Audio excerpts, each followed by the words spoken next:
আসসালামু আলাইকুম। Dream kitchen থেকে আমি মৌসুমী সবাইকে স্বাগত জানাচ্ছি ঈদ স্পেশাল একটি ডেজার্ট রেসিপি দেখার জন্য। আজকে তৈরি করে দেখাবো বর্তমান সময়ে খুবই জনপ্রিয় ও ভাইরাল স্পেশাল ডেজার্ট রেসিপি নবাবী সেমাই। এটা খেতে খুবই মজার, উপরে ও নিচে ক্রিস্পি সেমাই এবং ভিতরে ক্রিমের লেয়ার। এটা খাবার পরেই বুঝবেন এটার নাম কেন নবাবী হয়েছে। তো চলুন কথা না বাড়িয়ে আজকে এই ডেজার্ট রেসিপিটা আপনাদের সাথে শেয়ার করি। প্রথমে এখানে আমি একটা পাত্র নিয়েছি আর আগে থেকে জাল করে ঘন করে ঠান্ডা করে রাখা লিকুইড দুধ 2 কাপ দিয়ে দিচ্ছি। চুলার জালটা এ পর্যায়ে অফ থাকবে। আর এর সাথে আমি দিয়ে দিচ্ছি হাফ কাপ গুঁড়া দুধ এবং হাফ কাপ কনডেন্স মিল্ক। আর আমি কি কি উপকরণ ব্যবহার করেছি স্ক্রিনে দিয়েছি ধাপে ধাপে, আপনারা সব দেখে নেবেন। আর এর সাথে আমি দিয়ে দিচ্ছি 3 টেবিল চামচ চিনি। আমি এখানে চিনি ব্যবহার করেছি, আপনারা যদি চিনি ব্যবহার করতে না চান সেক্ষেত্রে কনডেন্স মিল্কের পরিমাণ আর একটু বাড়িয়ে দিবেন। আর তার সাথে আমি দিয়ে দিচ্ছি 3 টেবিল চামচ কর্নফ্লাওয়ার।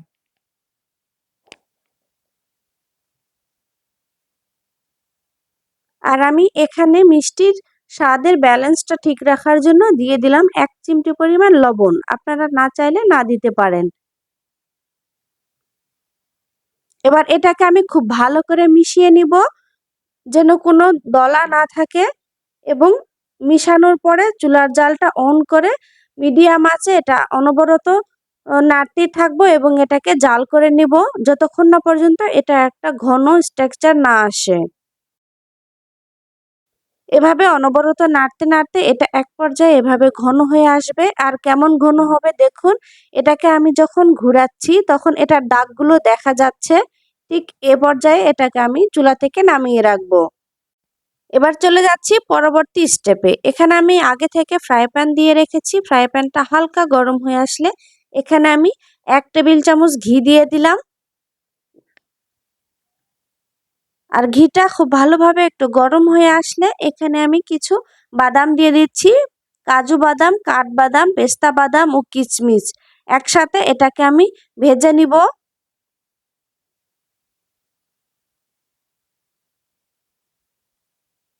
এটা গোটা গোটাই আমি ভেজে নিচ্ছি। ভেজে নেওয়ার পরে এটাকে আমি সুন্দর করে ছোট ছোট টুকরো করে কেটে নিব। আমার বাদামগুলো ভাজা হয়ে গেছে, উঠে নিলাম। একই প্যানে আমি আবারও 1 টেবিল চামচ ঘি দিয়ে দিলাম। আর এ পর্যায়ে চুলার জালটা একদম লো হিটে থাকবে। আর এখানে আমি 250 গ্রাম লাচ্চা সেমাই দিয়ে দিচ্ছি।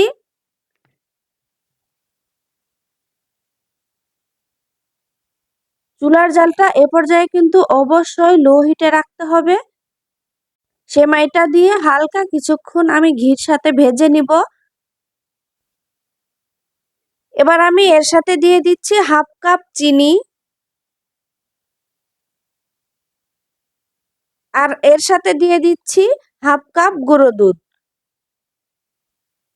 এবার এটাকে আমি খুব ভালো করে নাড়তে থাকবো যতক্ষণ না পর্যন্ত চিনিটা হালকা গলে যায় আর এটার কালারটা চেঞ্জ হয়ে আসে, ততক্ষণ আমি এটাকে খুব ভালো করে নাড়তে থাকবো।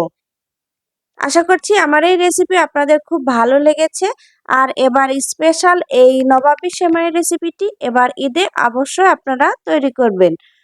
এটা কিছুক্ষণ নাড়ার পরে শেষের দিকে আমি এর সাথে আবারও 1 টেবিল চামচ পরিমাণ ঘি দিয়ে দিচ্ছি। শেষের দিকে একটু ঘি দিয়ে দিলে এর ফ্লেভারটা খুব ভালো আসে। আমার এই ভিডিওটি একটু হলেও যদি আপনাদের উপকারে আসে, ভিডিওটিতে লাইক, কমেন্ট, শেয়ার করে আমার ইউটিউব চ্যানেলটি সাবস্ক্রাইব করে দিবেন এরকম সুন্দর এবং ঘরোয়া উপকরণে রান্নার ভিডিও নোটিফিকেশন পাওয়ার জন্য। তো এটা অনবরত কিছুক্ষণ নাড়ার পরে এটা আমার হয়ে গিয়েছে ভাজা। চিনিগুলো মোটামুটি সুন্দরভাবে গলে গিয়েছে আর এটার কালারটাও চেঞ্জ হয়ে এসেছে। এবার এটাকে আমি ডেকোরেশন করব। প্রথমে এখানে আমি একটা ডিশ নিয়েছি আর এটাতে একটু পাতলা করে সেমাই দিয়ে দিচ্ছি। সত্যি কথা বলতে এই সেমাইটা শুধু শুধু খেতে খুবই ভালো লাগে। আমি একটুখানি সেমাই রেখে দিয়েছি, আমার বাচ্চারা খাবে। এবার আমি দিয়ে দিচ্ছি এর সাথে আগে থেকে জাল করে রাখা দুধটা। এটার ঘনত্বটা নিশ্চয়ই আপনারা দেখে বুঝতে পারছেন। আর এটা একদম ঠান্ডা হওয়ার পরে আরো একটু ঘন হয়ে যাবে। আর এটা খুব ভালোভাবে এভাবে দিয়ে একটু ঝাঁকিয়ে দিতে হবে যেন চারিদিকে খুব সুন্দরভাবে সমানভাবে পড়ে। যেহেতু আমি এটা ১ লেয়ার করব তাই একটু পরিমাণে বেশি দিচ্ছি। আপনারা চাইলে এটা ২ বা তার চেয়ে বেশি লেয়ার করে নিতে পারেন।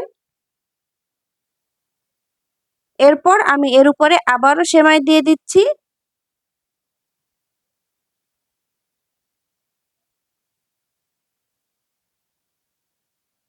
খুব সুন্দরভাবে চারিদিকে সমানভাবে এটা সেমাইগুলো দিয়ে দিব।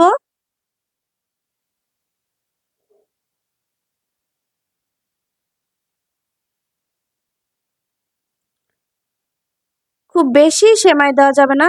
খুব সুন্দরভাবে হালকা করে দিতে হবে। আর বাদামগুলো আমি যেগুলো ছোট করে কেটে রেখেছি সেগুলো আমি এখানে উপরে দিয়ে দিচ্ছি। আর এটা দেখতেও যেমন খুব সুন্দর আর খেতেও মাশাআল্লাহ। আশা করছি আমার এই রেসিপি আপনাদের খুবই ভালো লেগেছে। আপনারা অবশ্যই এবার ঈদে এটা একবার হলেও ট্রাই করবেন। এটা শুধু ঈদেই নয়, যেকোনো অকেশনে এটা খুবই মজাদার একটি ডেজার্ট। এবার এটাকে আমি কেটে দেখাচ্ছি। দেখুন এটা কেমন হয়েছে। খুবই অসাধারণ। আমার কাছে তো খুবই ভালো লেগেছে। আশা করছি আপনাদের কাছেও ভালো লেগেছে। তো আজকের মতো বিদায় নিচ্ছি। দেখা হবে পরবর্তীতে নতুন কোনো রেসিপির সাথে। আজকের মতো আল্লাহ হাফেজ।